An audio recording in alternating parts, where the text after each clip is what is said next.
Tervist!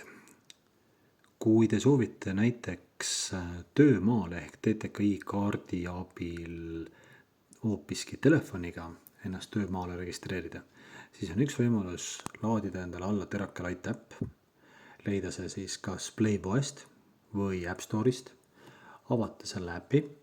Esimese nupuna on teil helesinine isikusta, mis tähendab, et te peaksite oma kaardil olevat QR-koodi pildistama ehk siis skanneerima, vajutades isikusta nupule, vajutate QR-kood, lubate, teete siis oma isikustamise ja isikustamine õnnestub, teade tuleb, teie töötaja kood ja te olete kasutamisvalmis.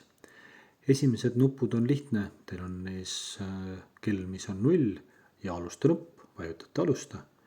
Ilmuvad teiega seotud töömaad, kuhu teid on lubatud, valite töömaa ja töö algab. Kui tööpäev lõpeb, lõpetate tööpäeva vajutades lõpeta nuppu ja kõik nii lihtne ongi.